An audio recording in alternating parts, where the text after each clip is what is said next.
Welcome to Get Your Goal with Paula B. I'm your host, Paula B. I'm a weight loss and menopause expert, certified life coach, and author of the book, Mind Over Menopause. On this podcast, we dive deep into the mindset tools and proven Get Your Goal formula that will help you lose weight for the last time. Are you ready to get your goal? Me too. Let's go. Hello, goal friend. Welcome to episode number 311 of the Get Your Goal podcast. And I've got another special one for you. If this is the first episode you've ever listened to ever, you are in the middle of a 3-part series, which isn't held together by anything other than the theme of Q&A. So don't feel like you have to go back and listen to old episodes unless you want to. Because I know I do that. When I find a new podcast, I don't think I have ever, unless it was a podcast that I didn't enjoy the first episode. Anytime I'm listening to a new podcast, I will listen to 10 episodes in a row. So help yourself and enjoy this really special one that we've got for to you today, where we are digging in the archives, you guys. I have coming up for us a live Q&A session in early November that I want you to come to, which means that you need to get on my email list. You can go to getyourgoal.com/list. Join my email list, get exclusive invitations to Q&A sessions, masterclasses, other fun stuff that I do, and enjoy this particular one. This one, I loved my answer. I loved the question and I loved my answer to this one. This one is all about shoulding on yourself and what to do instead of it. I hope you enjoy this. Take it away, Past Paula. Melissa says, I was very consistent with drinking the recommended amount of water daily until I wasn't. Literally the story of my life right here. This happens to me with some frequency. I have been struggling to drink the right amount of water since 6th grade. I realized I had slipped in this area and my first thought was I should be drinking my water, which, just so you know, probably not a helpful thought, which she does know. And Melissa already went on with this, but I'm telling the rest of us at home. I should be doing something. I don't care how you finish that sentence. Just picture it right now. I should be. Doesn't that just drag your shoulders down? That's not a helpful feeling or a helpful thought because the feeling is so burdened. When I say I should do something, it feels like a burden. And then what I frequently do, rather than the thing that I should be doing because I feel so burdened, I do everything else in the world. I find myself on my phone. I find myself, watching TV. I find myself... Sometimes I procrastinate to clean the house instead of doing something that I should be doing, which is good because, I never clean the house other than that. So sometimes it works in my favor. But when you say I should be doing something, it doesn't feel good, which doesn't drive good actions, which therefore doesn't get you a good result. Melissa already knew that. So anyway, so she says, I didn't want to should on myself. Yes, good job. So instead, I asked myself, why should I drink the water? And I want you to know that, you got an answer. The only answer I could come up with is because everyone says I should. But that question, why should I drink my water? Here's what I want you to know about journaling or finding your thoughts. When you ask yourself a question, one of the best ways to know whether or not it's a good question designed to get you good answers is to phrase it as a statement. So when you say, why should I be drinking my water? When you phrase that as a sentence it's still, I should be drinking my water. So the question that you might want to ask yourself is, why do I want to drink water? What feels good about drinking water? And it's very subtly different. You guys, I can't emphasize this enough. Sometimes it's the difference of one word or just a teeny tiny little twist of a phrase that all of a sudden your brain will just unlock all of these great answers and you can find all of these great thoughts. And it's oh, this makes so much sense. Whereas just that one click the other direction and it's oh, well, why should I drink my water? Well, I should because everyone says I should. It's not a question that's designed to get you a helpful answer. So let me tell you just scientifically, really quickly, before we come back to the mindset part of this. Scientifically, here's what I learned when I was getting my personal training certification. Oh my gosh, 12 years ago. 12 years ago.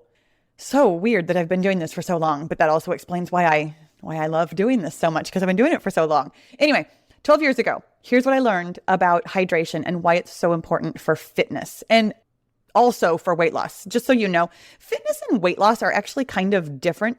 Getting fit is one thing. And you do tend to get fit while you're losing weight if you had not been working out before. But if you're already very fit and have weight to lose, it's actually kind of different. Anyways, why hydration is important for both fitness and weight loss. Your body, because it is a miracle, just a walking, talking, thinking, blinking miracle, can adapt to almost anything. It has a mechanism to adapt to everything except dehydration. The thing that it does when you are dehydrated is it shuts down like higher level decision making and it slows down your digestion. So if you're drinking water or not drinking water and wanting to lose weight, it's stopping you, if you're dehydrated, it's stopping you from making good decisions and it's slowing down your digestion, which makes it harder to lose weight. Ugh. And here's the thing. That is a good reason to drink your water. I mean, it is. But here's the thing. In 12 years of knowing this little factoid about how your body can adjust, or rather it can adapt to everything except dehydration. Because I mean, you can live for like, I don't know, a month, depending on your fat storage. You can live for like a month without eating. You can only survive 3 days without drinking water before you die. Like that's how much your body needs water. Even knowing that, sometimes I struggle to drink water. Sometimes, I mean, for example, the last 48 hours, I was just on a road trip on Wednesday and Thursday, just got home and realized when I got home, I'd had almost no water at all yesterday because I was in kind of a hurry to come home. So I wanted to drive straight through. And I knew if I drank more water, I would have to stop. This is what we do. We get ourselves into these situations where we're like, okay, but I can't go to the bathroom, so therefore I shouldn't drink more water right now. And I totally get it. Sometimes drinking water feels a little bit inconvenient. So my practical answer for that, number one, I drink water basically as soon as I get up in the morning. And honestly, I drink water right before I go to bed. I know that's problematic for lots of you, but it doesn't bother me at all to wake up in the night and go to the bathroom because I tend to go back to sleep pretty quickly. I don't find that to be an interruption of my sleep in a way that is problematic for me personally. So that's when I drink my water. I drink my water first thing in the morning and kind of last thing at night. And therefore, I'm able to get enough. Here's the thing, though, about you personally wanting to drink water. It's kind of like that question I just answered with Barbie.